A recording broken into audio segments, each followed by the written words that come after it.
हमने फंक्शन लिखा और अब हम ज़रा देखना चाह रहे हैं कि एक फंक्शन हमने डिफ़ाइन किया है, वो कनेक्शन तो आप मुझे बताएँगे तो फिर आपको भी क्लियर हो जाएगा और चीज़ें आसान हो जाएँगी। तो हम फिर नेक्स्ट क्लास में डिस्कस भी कर लेंगे, जो बताएगा उसके हिसाब से। तो हम आगे चलते हैं, हम ऑर्डर ऑफ़ 0। जब भी ज़ीरो की बात होती है कॉम्प्लेक्स में और जब हम कह रहे होते हैं कि सिंगुलैरिटीज़ हैं, सिंगुलैरिटी से मुराद होती है आपकी वहाँ पे वो फ़ंक्शन की वैल्यू किसी ख़ास पॉइंट पे 0 होती है। तो ऑर्डर ऑफ़ 0 या ऑर्डर ऑफ़ सिंगुलैरिटी एक चीज़ है, इसको आप यूँ भी लिख सकते हैं, ऑर्डर ऑफ़ सिंगुलैरिटी।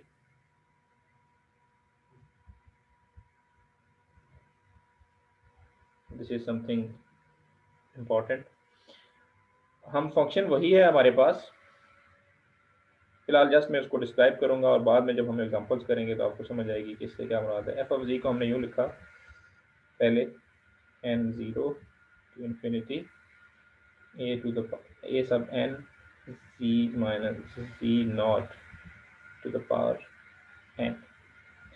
यहाँ पे हमने ये ज़्यूम किया हुआ था कि फंक्शन जो है उसका एक ही पॉइंट है जिसके गिर्द हमने उसको डिफाइन किया हुआ है जी नॉट पे उसकी सिंगुलैरिटी है और अदरवाइज वो हर जगह नॉन ज़ीरो है। अब ऐसा हो सकता है कि वो सिर्फ एक जगह पे फंक्शन उसकी सिंगुलैरिटी ना हो या उसका ज़ीरो सिर्फ एक जगह पे मौजूद ना हो बल्कि बहुत सारे पॉइंट्स हों। तो उस सूरत में हमें इस सीरीज़ को मॉडिफाई करना पड़ेगा। Will have to modify this series, उसको चेक करने के लिए। तो हम छोटा सा ट्रिक करेंगे तो हमारे पास वो रिलेशनशिप आ जाएगा। तो हम यूँ करते हैं कि इसी को हम लिखते हैं, इसी चीज़ को n equals 0 to infinity a sub n z minus z naught. तो हम इसको एक फैक्टर से मल्टीप्लाई करते हैं और उसी फैक्टर से फिर डिवाइड भी कर देते हैं। तो हम इसको, ये तो पावर n थी, इसको हमने मल्टीप्लाई किया है z minus z naught to the power k से और इसी से फिर हमें इसको डिवाइड भी करना पड़ेगा z minus z naught to the power k अपने पास से। और इसको फर्दर मॉडिफाई करेंगे तो ऐसे लिखी जाएगी ये चीज़ n equal 0 to infinity a n z minus z naught. ये जो नीचे वाला k है इसको हम इसके अंदर, इसकी पावर के अंदर ऐड करवा शामिल कर देते हैं।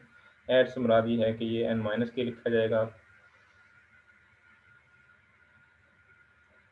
ये वाला इसके अंदर इंक्लूड हो गया और ये बच गया साइड पे, z minus z naught to the power k। अच्छा, अब जो z minus z naught to the power k है, ये जो ये वाली टर्म है, सेकंड टर्म, इसके ऊपर n का इंडेक्स मौजूद नहीं है तो इसको हम समेशन से बाहर भी लिख सकते हैं। तो you can write it z minus z naught to the power k n from 0 to infinity a n z minus z naught n minus k। Okay, ये तो हमने इसके साथ ट्रिक किया। अब ये किया क्यों हमने, ये एग्जांपल्स करेंगे तो फिर क्लियर होगा, लेकिन बज़ाहिर इससे मुराद ये है, एफ ऑफ जेड ही है ये इधर, तो इसकी लेफ्ट हैंड साइड पे बज़ाहिर इससे मुराद ये है आपकी कि there are some other zeros of the function which are not exactly z naught, there are some at some other places. तो उसको हम एक तरह से ना काउंटर करने के लिए हमने इस फार्मूले को मॉडिफाई किया। और इसमें जो k है, k is a positive number, ये आपने ध्यान में रखना है कि k is not zero. It can be 0 but it most of the time it is a positive number, k is greater than or equal to 0। और इसकी जो मीनिंग है वो हमें तभी क्लियर होगी इस फार्मूला की जब हम इसके लिए इसकी एग्जांपल सॉल्व करेंगे। अच्छा, लेकिन ये आपको पता होना चाहिए कि हम एक एफ ऑफ जी उस तरह भी लिख सकते हैं और एक एफ ऑफ जी हम इस तरह भी लिख सकते हैं अगर मल्टीपल उसमें सिंगुलैरिटीज हैं या मल्टीपल जीरोज हैं उसमें।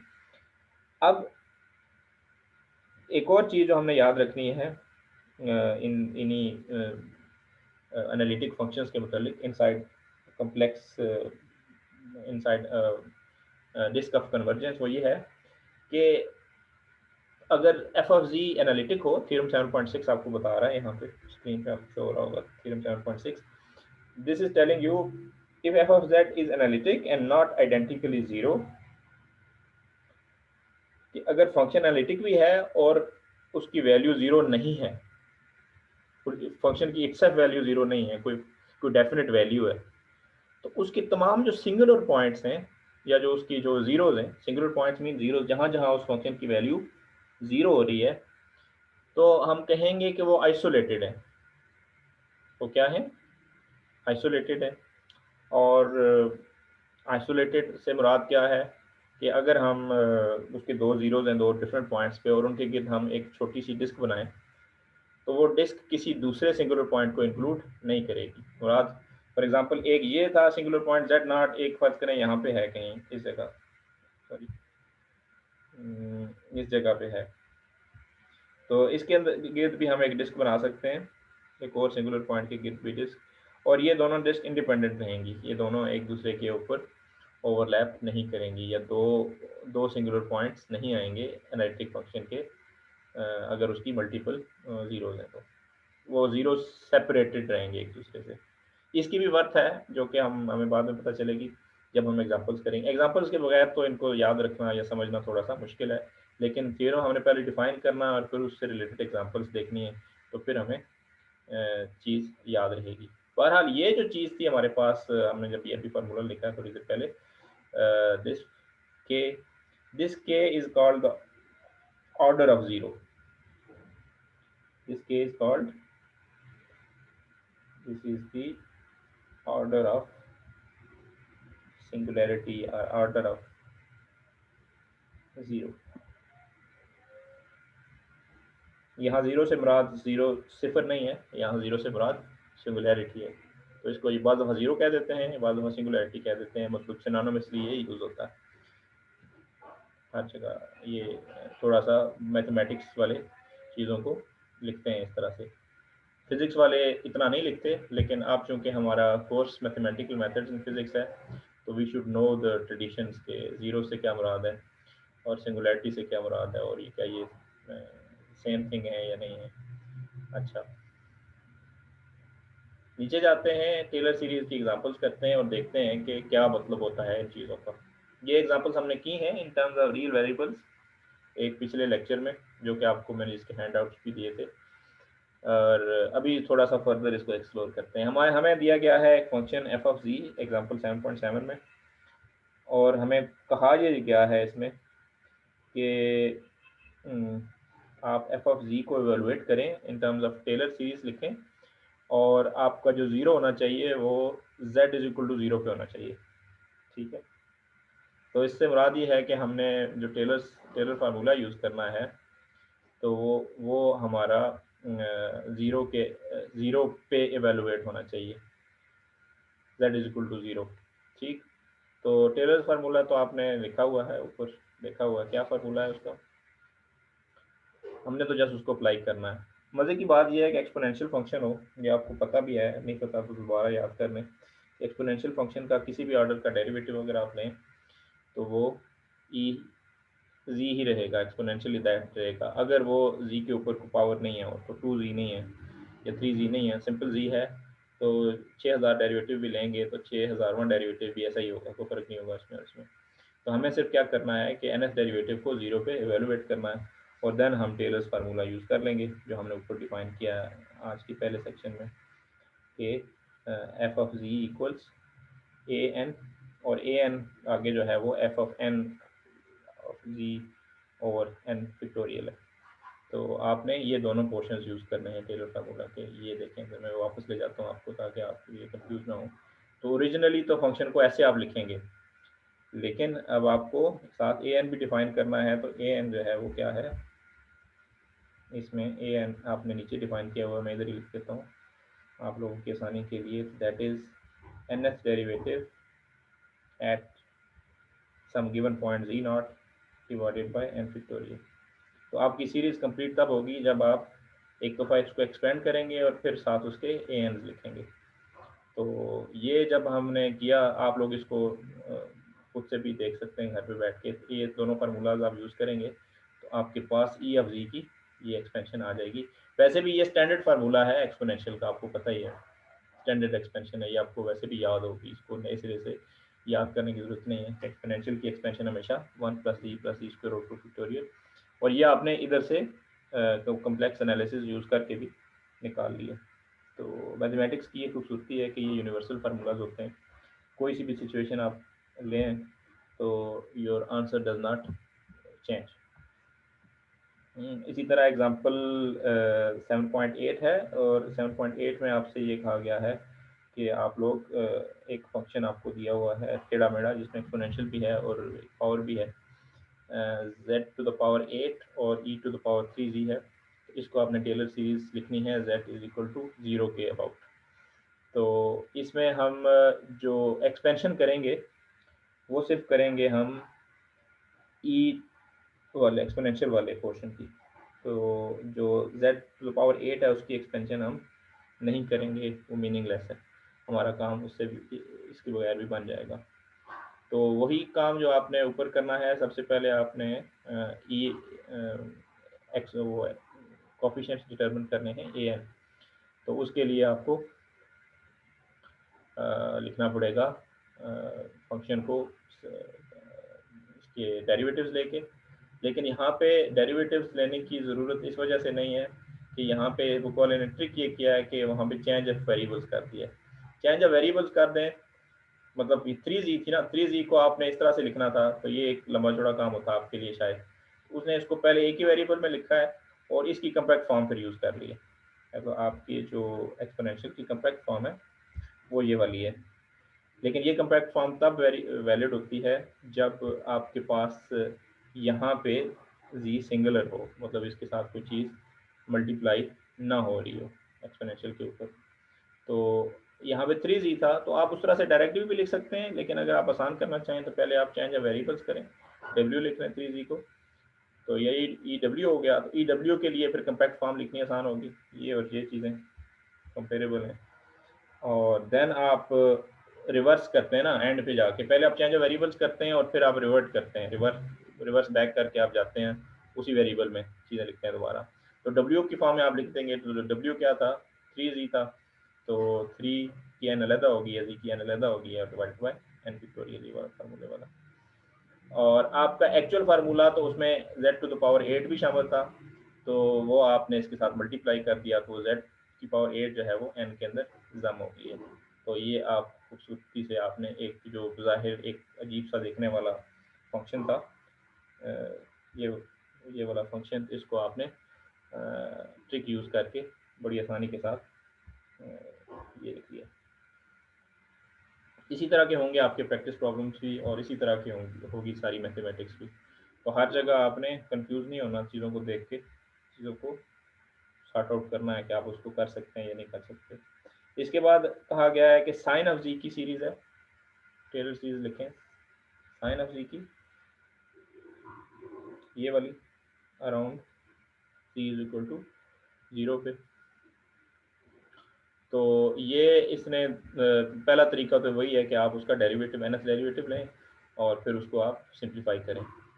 लेकिन nth डेरिवेटिव लेना बाज़ दफ़ा मुश्किल होता है किसी फंक्शन का, ये तो चलो आसान फंक्शन था, लेकिन हम ये करेंगे कि सेकंड मेथड यूज़ करेंगे कि इसको एक्सपोनेंशियल में पहले एक्सप्रेस किया। मुझे तो ये तरीका पसंद आया है कि पहले इसको एक्सपोनेंशियल में लिखा, ये वाला फार्मूला यूज़ किया, और देन इन एक्सपोनेंशियल्स को इधर कन्वर्ट कर दिया।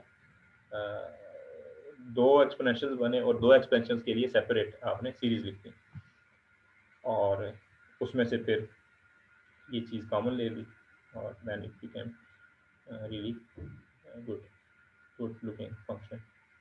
तो बज़ाहिर ये काम कम्प्लेक्स लग रहा है, लेकिन अगर आपको पता हो कि क्या करना है तो इट्स वेरी सिंपल। आपको एक्सपोनेंशियल की सीरीज यूज़ की है दो डिफरेंट, और ये आ गया फार्मूला आपके पास। और ये फार्मूला जब आपके पास आया तो अब आप ये बता सकते हैं कि कहाँ पे क्या हो रहा है,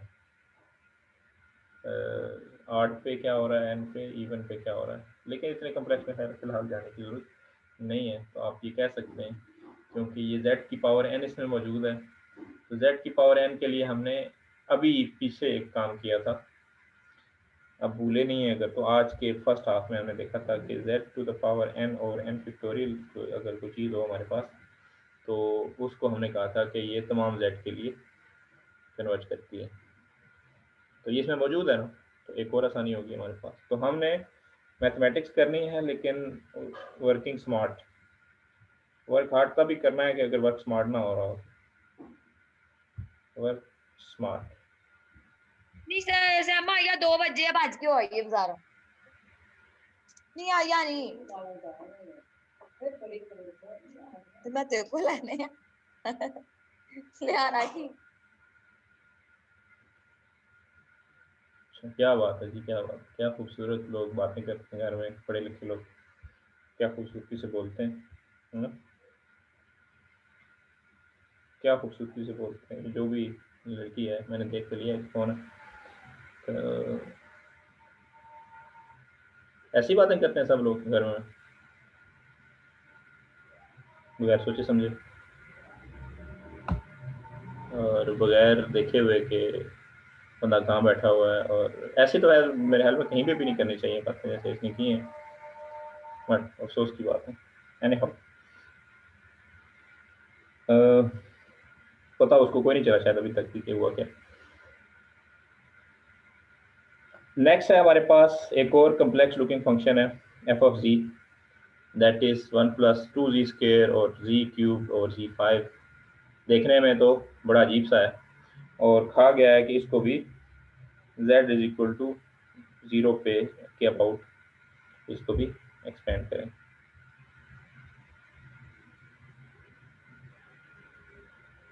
तो क्या आइडिया आपका, क्या किया जाए इसके साथ? इस फंक्शन में तो हमें कोई एक्सपोनेंशियल नज़र नहीं आ रहा, ऐसा ही है।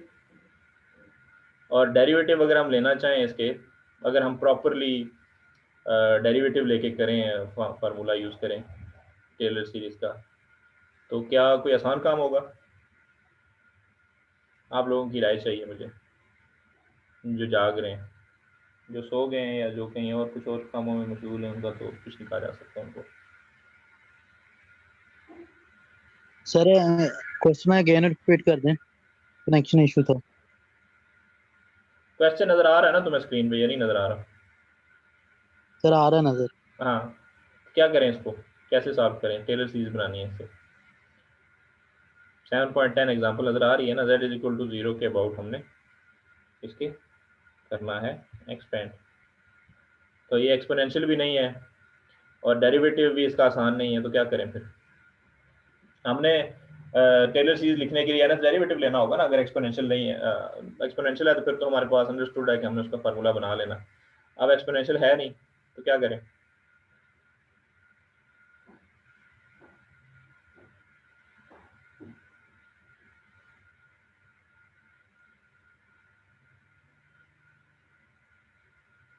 कोई आइडिया?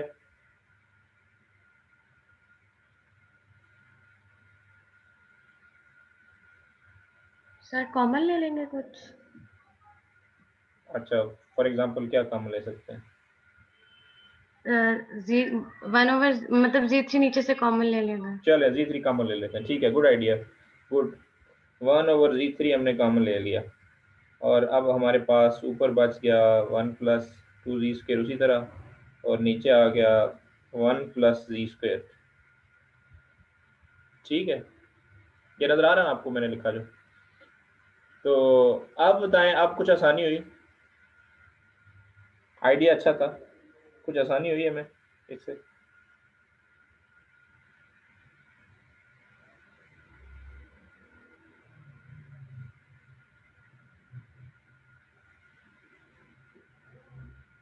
हुई ना आसानी या नहीं? वो क्या आसानी है कि एक तो आपको लग रहा है कि इसमें सिंगुलैरिटीज दो तरह की आपको नज़र आ रही हैं बज़ाहिर, कौन कौन सी देख के बताएं शाबाश।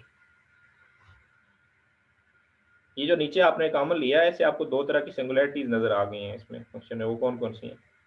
आप लोग के मसला मुकम्मल हल नहीं हुआ लेकिन हम किसी हद तक आगे प्रोसीड कर सकते हैं इसमें। एक सिंगुलैरिटी कहाँ पे है, देखें ना, दो पार्ट्स करें ना डिनोमिनेटर के। एक है सर जी तो क्यूब्ड, पर है। जी क्यूब्ड है तो 0 पे होगी, ठीक है, ये तो आपको जज हो जाता है ना इधर से। दूसरी कहाँ पे होगी फिर, इसको देखें।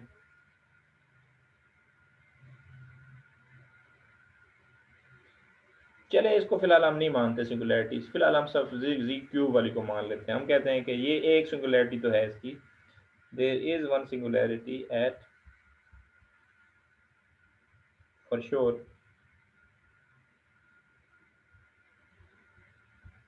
दैट इज इक्वल टू 0 पे मौजूद है इसकी।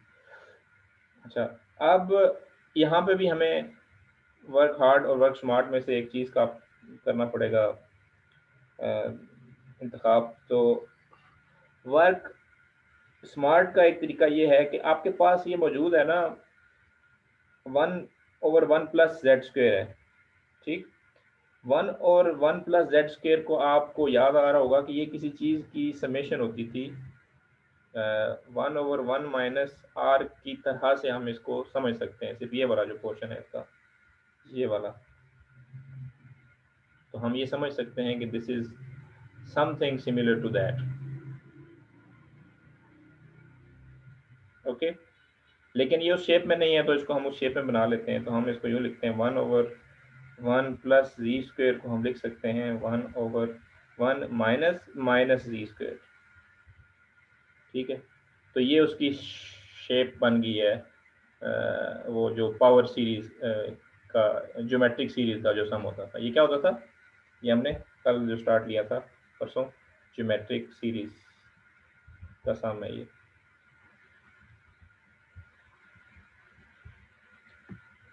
एक और आसानी होगी, अच्छा दो आसानियां तो हो गई, लेकिन अभी भी हमें ऊपर वाली जो टर्म है उसको उसका भी कुछ करना है। तो कोई आइडिया दे सकते हैं आप लोग के ऊपर वाली टर्म का क्या करें। जेड क्यूब की तो होगी सिंगुलैरिटी, इसको हम अलहदा से एवेलुएट कर सकते हैं या छोड़ सकते हैं वक्ती तौर पे। सिंगुलैरिटी तो नज़र आ गई है, लेकिन हमने इसी के एवेलुएट करना है तो उसको हम वक्ती तौर पे साइड पे कर सकते हैं। लेकिन अब हमने एक को हमने बना लिया ज्योमेट्रिक सीरीज का सम, नीचे वाली एक टर्म को। ऊपर वाली 1+2 जी स्क्वायर का क्या करें, 1+2 जी स्क्वायर, एनी आइडिया। तो बुक वाले ने या नोट्स वाले ने हमें ये कहा है कि इसको आप ना इसमें से भी हम जी स्क्वायर कॉमन ले लेंगे। जी स्क्वायर कॉमन लेंगे तो वो तो और कम्प्लेक्स हो जाएगा ना, वो 1+2+1 और जी स्क्वायर हो जाएगा, उसका भी कुछ बनने नहीं वाला। ले सकते हैं कॉमन, लेकिन उसका कुछ बनने नहीं वाला ना हमारे पास।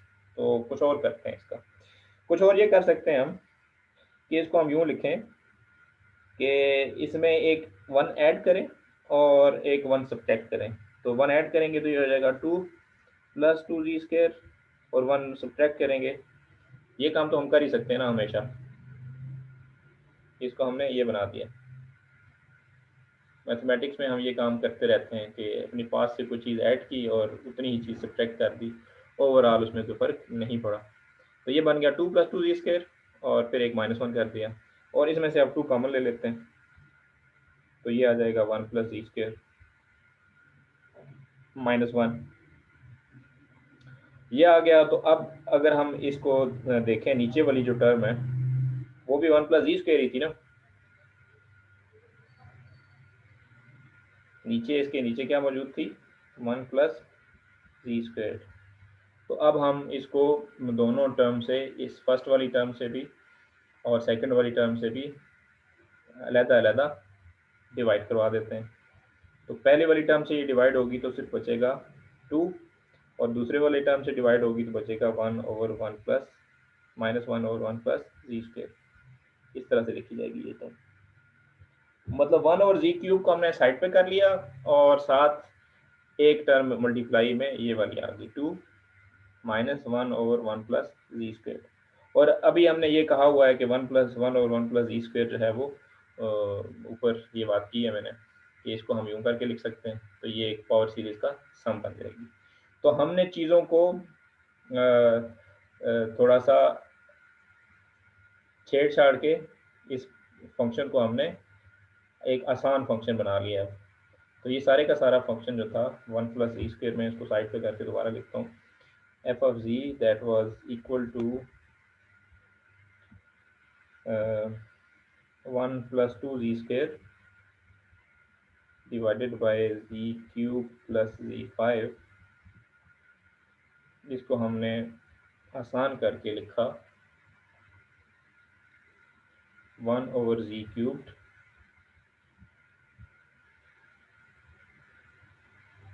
To minus 1 plus 1 g square. अब हम ये जो पहला 1 ओवर जी क्यूब वाला पोर्शन है, इसको आने दें, मेरी स्क्रीन पे अभी ये सिंक्रोनाइज नहीं हुआ। तो ये जो पोर्शन है इसका 1 प्लस 1 ओवर जी क्यूब, इसको हम छोड़ सकते हैं एज इट इज़, और अंदर जो सीरीज़ जहाँ पे बन रही है उसको सीरीज़ की फॉर्म में लिख सकते हैं।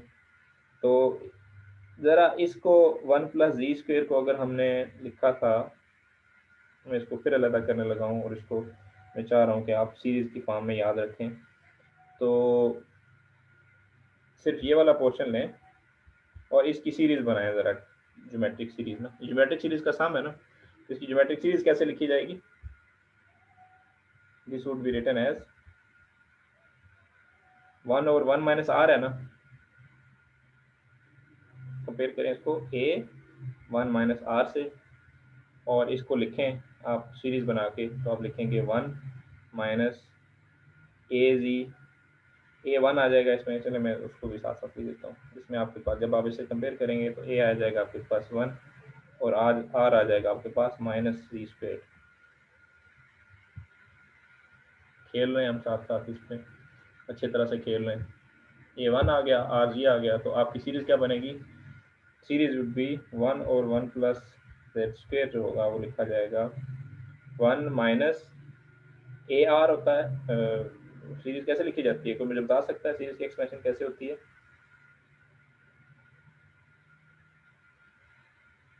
शाबाश, कल हमने की थी टेलर सीरीज, सॉरी जो जो ज्योमेट्रिक सीरीज परसों। A plus a r plus a r square. ठीक है, ए प्लस ए आर, अब ए पॉजिटिव है और आर नेगेटिव है, तो सेकंड टर्म आएगी माइनस हमारे पास, तो that would be minus Z square. और नेक्स्ट टर्म क्या आएगी? प्लस ए आर स्क्वेयर, तो आर स्क्वेयर जो है जी स्क्वेयर हो जाएगा, तो वो हो जाएगा आपके पास प्लस में और जी 4, और अगली टर्म क्या आएगी आपके पास? ए आर क्यूब, तो 2 का क्यूब आ जाएगा आपके पास, साइन फिर माइनस आ जाएगा साथ इसके, there would be another minus sign, and then it would be minus z6 and so on. It will keep on moving with plus minus alternate signs. अच्छा, इसको आपने रिप्लेस करना है इधर इस फंक्शन के अंदर, इस जगह पे, इस सीरीज को, तो आपका जो फंक्शन है वो अब बन जाएगा,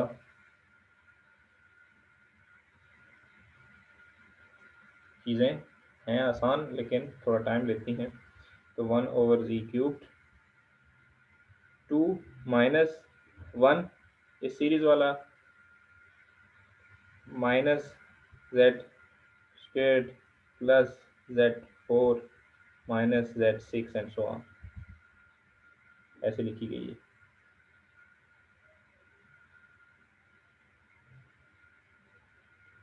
यहाँ तक समझ आ रही है सबको?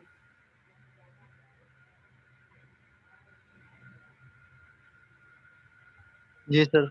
ओके, और अब हम जो 1 ओवर जी क्यूब्ड है इसको अंदर मल्टीप्लाई कर देते हैं, सिंपल एज दैट। 2 माइनस 1 तो 1 हो गया ना, वो तो मैंने इसलिए लिखा था कि आपको समझ आए कि हो क्या रहा है। तो देन आप लिखोगे 1 ओवर जी क्यूब्ड, जो 1 बचा हुआ था इसमें से उसकी जगह आपने लिख दिया, फर्स्ट टर्म आ गई आपके पास 1 over z cube, then you have a minus sign and then you are dividing z square over z cube, तो आ जाएगा 1 over z, जस्ट माइनस आएगा प्लस आएगा, am I doing it right or wrong? नहीं, plus z square था, Z square plus था ना, ये are square था, तो ये मैंने टर्म ही गलत लिखी थी, थर्ड टर्म नेगेटिव होनी थी, मैंने सेकंड कर दी, Z4 वाली टर्म नेगेटिव थी, तो यहाँ पे नेगेटिव टर्म थी, मैं इसको करेक्ट कर रहा हूँ, ये नेगेटिव थी और फिर ये पॉजिटिव थी। तो खैर जेड स्क्वायर प्लस वाली टर्म आ गई, देन आपकी नेक्स्ट टर्म नेगेटिव आएगी, वो आएगी जी ऊपर उसमें आ जाएगा, और अगर से अगली टर्म आएगी अगेन पॉजिटिव, तो वो आ जाएगी जी क्यूब एंड सो ऑन। फिर एक अगली नेगेटिव टर्म आएगी, प्लस में नहीं लिखना चाहिए था यहाँ पे भी, so that is negative term something, keep on moving। अच्छा, अब आपके पास दो तरह की टर्म्स हैं सीरीज में, एक टर्म्स है 1/z की और एक है z की पावर है, पावर दोनों में सेम है, ये देखें इधर z क्यूब्ड है और z है, और इधर भी z है और z क्यूब्ड है, तो आप दोनों तरह की टर्म्स को सेपरेट कर देंगे, अलग अलग करके लिख देंगे 1/z और इस तरह करके लिखेंगे, and then you will write other term as with, अगर आप साइन यूज़ करना चाहें माइनस बाहर, तो अगर माइनस साइन, तो पहली टर्म आपके पास आ जाएगी z and then second z cube and so on.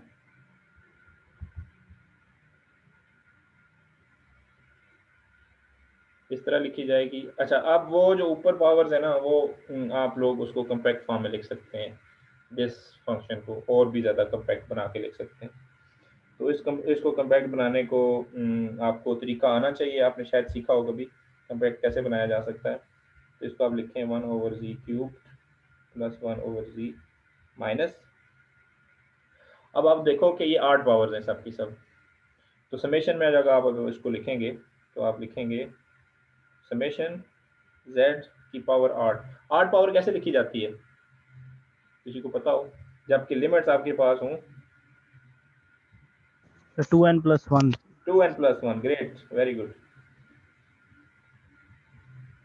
z की पावर 2n plus 1, लेकिन साथ साइन भी वेरी कर रहा है, एक दफ़ा पॉजिटिव है एक दफ़ा नेगेटिव है, तो उसका क्या करेंगे? सर -1 की पावर n करते हैं। ज़बरदस्त, वेरी गुड, -1 की पावर n। तो ये आपके पास फंक्शन लिखा गया एक कम्पैक्ट फॉर्म में। तो दो तरह की पावर्स हैं, एक 8 पावर्स डायरेक्टली हैं। अच्छा, अब इसको हम कहेंगे ये दो पोर्शन है इस फंक्शन के, फंक्शन तो हमने लिख दिया in the form of simplified thing. अब एक तो हमने ये देखना है कि ये कहाँ पे हो रहा है कन्वर्ज डाइवर्ज, और दूसरा ये देखना है कि इसको याद कैसे रख सकते हैं। तो जो पहला पोर्शन है जिसमें z क्यूब्ड है और z है, इसमें आप देखो कि ये एक तरह से डिफाइन कर रहा है आपके पास कि सिंगुलैरिटी कहाँ हो सकती है, और ये दोनों फंक्शंस आपको ये बता रहे हैं 1/z क्यूब भी और 1/z भी, कि ये फंक्शन z पे सिंगुलर है, z इज इक्वल टू 0 पे सिंगुलर है। So I write it, this tells you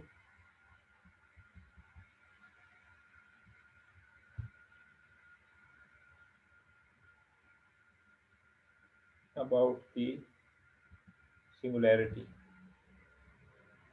of the original function।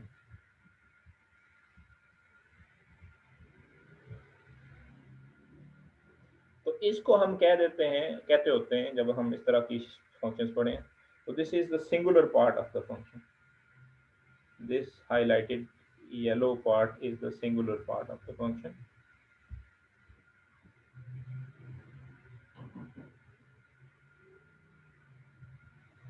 और दूसरी जो है, ये एक पावर सीरीज बन रही है आपके पास, ठीक, पावर सीरीज है ना, वट एवर पावर, 8 पावर भी हो सकती हैं, इवन भी हो सकती हैं, दोनों मिक्स भी हो सकती हैं, लेकिन ये एक पावर सीरीज है। तो इस पोर्शन को हम क्या कहेंगे? रेगुलर और एनालिटिक पोर्शन। दिस इज, ये सिंगुलैरिटी तो नहीं बता रहा ना आपको, तो हम कहेंगे दिस इज, और वैसे भी हमने बताया हुआ है कि अगर कोई फंक्शन एनालिटिक हो तभी उसको आप लिखते होते हैं in the shape of power series. तो हम आप इसको कह सकते हैं कि this is your a function has 2 parts, one is singular and the other is analytic. Analytic portion of ये फंक्शन। तो आप देखें कि हमने कितनी अच्छी प्रोग्रेस की है। हमने स्टार्ट कहाँ से लिया था और कहाँ पहुँच गए हैं। हम टेलर सीरीज़ से शुरू हुए थे, तो अब हम टेलर सीरीज़ की एक्सप्लेनेशन में गए और फिर हमने देखा कि एक फंक्शन के अंदर इवन अगर हम उसको टेलर एक्सपेंड करें तो then we get something even more fascinating, and that is we factorize a function into two parts, one is analytic and one is singular. आज इधर ही स्टॉप करते हैं। आप लोगों की एक असाइनमेंट ड्यू है आज शाम नहीं रात तक, वो आप सबमिट करवाएं। कुछ और प्रॉब्लम्स भी आपको दी जाएंगी करने को।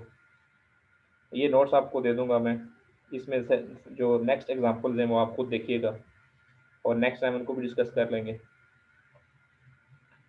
और देन हम जब ये हम चीज़ें कर लेंगे तो देन हम लॉरेंट्स थ्योरम पे जाएंगे। ये चीज़ें समझ लेंगे आप। तो एक्चुअली लॉरेंट्स थ्योरम कोई नई चीज़ नहीं होगी। लॉरेंट्स थ्योरम ये जो हमने प्रॉब्लम किया ना, आपको यही बताएगा एक कम्पैक्ट फॉर्म में कि आप एक फंक्शन को स्प्लिट कर सकते हैं दो हिस्सों में और उसका एक पोर्शन एनालिटिक होगा और एक पोर्शन सिंगुलर होगा। यही स्टेटमेंट है लॉरेंट्स थ्योरम की। और ये जो सीरीज लिखी है हमने, ये कंप्लीट इस दोनों को मिला के, तो इसको आप लॉरेंट सीरीज कह सकते होते हैं। लेकिन ये तो हमने एक एग्जांपल की तो उसमें से ऑटोमेटिकली एक चीज निकल आई ना। सर सोल्यूशन सेम ही होगा दोनों का? सेम होगा नहीं, सोल्यूशन यही है ना कि इट्स द सेम थिंग। लेकिन ये हमने उस तरीके से नहीं की। हमने लॉरेंट सीरीज की एक्सपेंशन करके नहीं की, हमने डायरेक्टली की है। तो ये चीज़ आ गई, दो पार्ट्स आ गए। तो लॉरेंट्स थ्योरम भी बेसिकली हमें यही बताया करेगा कि a function can be written in two parts, one is analytic and one is singular. तो अभी टाइम खत्म होने लगा है, तो सी यू नेक्स्ट वीक इंशाल्लाह। अल्लाह हाफिज़। हाफिज।